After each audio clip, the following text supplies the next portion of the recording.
Welcome to Fight News Now Extra. I'm John Pollock with John Ramdeen coming by in just a couple of minutes. In the news today, we're going to chat about an injury to a light heavyweight for next month's UFC card in Sao Paulo, Brazil. The UFC announces the next fight for Sage Northcutt, and lots more on today's show.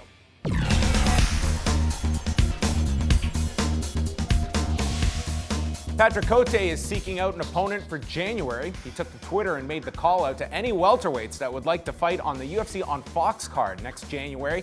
Cote received responses from Jake Ellenberger as well as Neil Magny, with Magny appearing to be the preferred opponent for the Canadian. No fights have been announced for that event, which takes place January the 30th, nor a city that will be hosting the card.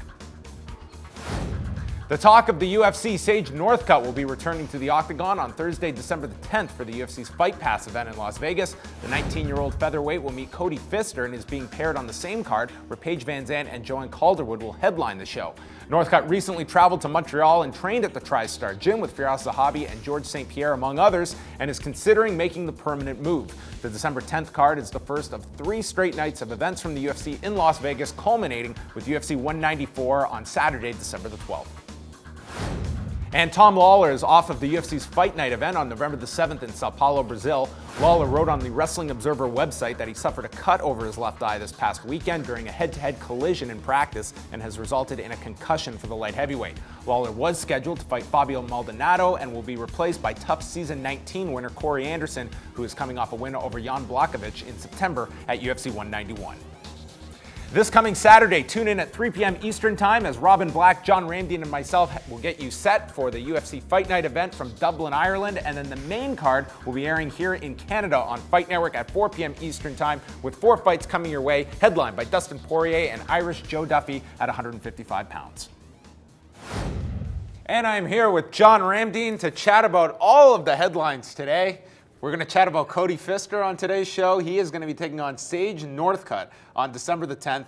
Let's chat a bit about Sage Northcutt. Right. Do you like the way they are bringing him along at this point? 19 years old. He has got an incredible amount of spotlight. I mean, it's somewhat stunning how much he has gotten. But here he is. It's his second fight. He's going to be fighting on Fight Pass. Do you think this is a good position for him? Because they are clearly bringing this guy along with the hope that he's going to blossom into a much bigger star. Yeah, I mean, of course, it makes sense. You and I have been covering the sport for a long, long time, and it's whatever. Since Sage Northcutt was about 4. That's right, and it comes down to... a few years ago. That's right.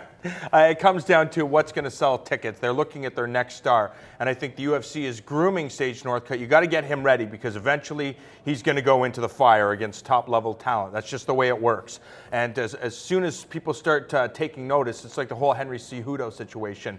You know, you talk about an Olympic gold medal. The guy looks good. They're running out of challengers. It's different at 155 pounds, but you're trying to sell tickets.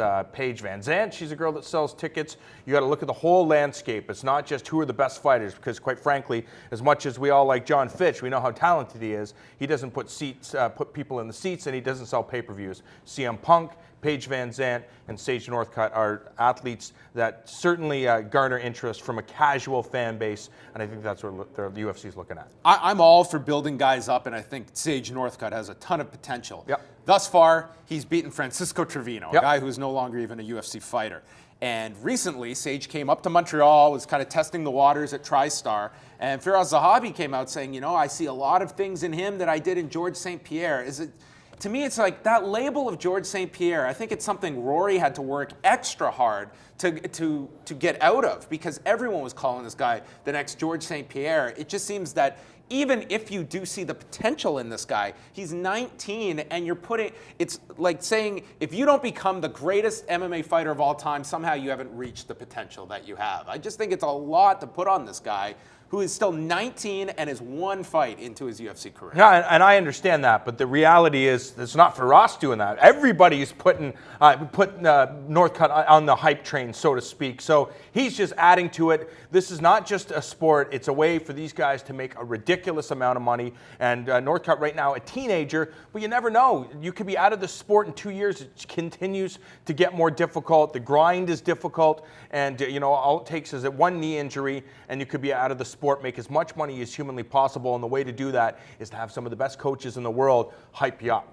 I just hope that the UFC doesn't fumble the ball here and they have a conference call promoting this event with Paige and Sage. It will be the happiest conference call in UFC history going into December 10th. Are you going to this particular event? I'm told. I heard rumors. Yeah, the word is. I heard a rumor you just said, I'm going to Vegas. I'll be here these days. That's right. We're going to Las Vegas.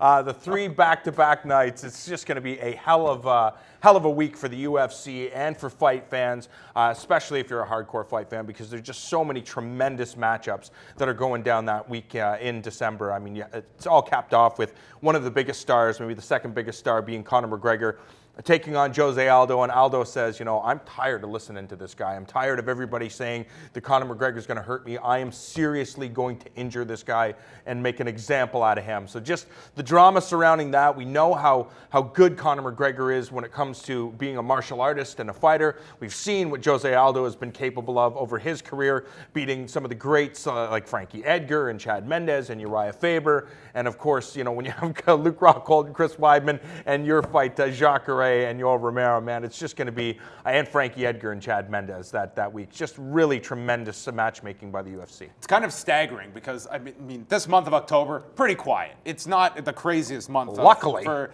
mixed martial arts, but you take a step back during a month like this to look at what's coming up in November, and especially what is coming up in December, and it's just one of the best periods UFC has ever put together. Those 3 nights and the fights you're going to see over the course of those 3 nights, I mean, there will be no shortage. Well, it's really the month. You look at November 15th, where the biggest star, I think, in the UFC, being Ronda Rousey, she's in action. The co-main event, Val Letourneau, who we just had here in studio, she's going to be vying for the 115-pound championship against Joanna Jędrzejczyk, undefeated. So some great storylines there. And then fast forward a month later, and you have all those awesome cards and sensational matchups in Vegas. One particular fight that stands out for you? I mean, we talked about it before, just the idea of really the highest level of combat with 2 athletes in their prime, working from 2 of the best camps in the world, Luke Rockhold and Chris Weidman. Really tremendous.